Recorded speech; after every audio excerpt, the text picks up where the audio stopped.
Am I the whole for leaving my daughter and newborn granddaughter behind to start a new life overseas? I, 55M, have a daughter. She's 29 now, and she recently became a mother. She's happily married, settled, and just had her first child, making me a grandfather.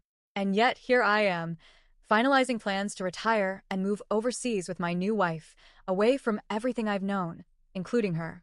She's hurt. I can tell. And a part of me does feel guilty. But another part of me, the one that's been quiet and aching for nearly 2 decades, is finally breathing again. And it's telling me, it's okay to choose your own happiness. Let me explain. About 15 years ago, my marriage to my ex-wife ended. It wasn't sudden. We tried counseling, therapy, even separation, but in the end, she was done. I, on the other hand, wasn't. I loved her deeply and truly believed we could fix what was broken.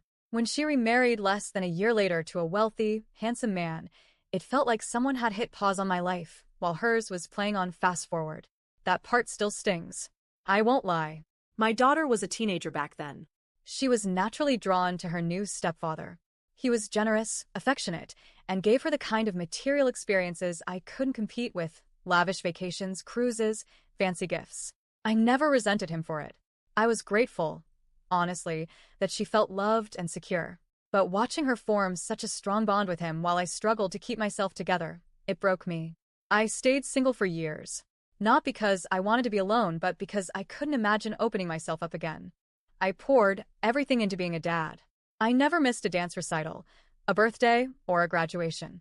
I made sure she never felt like a piece of her family was missing, even when I felt that way every day. And when she got married 4 years ago, she asked both me and her stepfather to walk her down the aisle. She also asked us to share the father-daughter dance. I said yes, of course. She's my daughter. I love her. But when that moment came, when I stood next to the man who essentially replaced me in so many ways, it cut deep. It was one of the hardest smiles I've ever forced in my life. Still, I thought, this is what love looks like. You show up, even when it hurts. After her wedding, I started thinking maybe it was time to stop hurting. She was settled now. She had a partner, a home, a new life. Maybe I could finally find something for myself, too. And then I met my now wife. She's kind, brilliant, warm, and like me, has a complicated past when it comes to family. We bonded over that mutual history of loss and estrangement.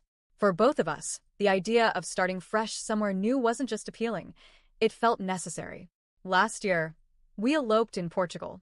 No guests, no drama, just the two of us, standing in front of the Atlantic Ocean, promising that this time, love would mean peace, not pain.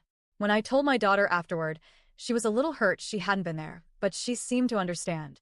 At least I thought she did. Now, after months of planning, we've made the decision to retire in Portugal permanently. Financially, we're secure. My wife inherited a beautiful home from her grandfather there.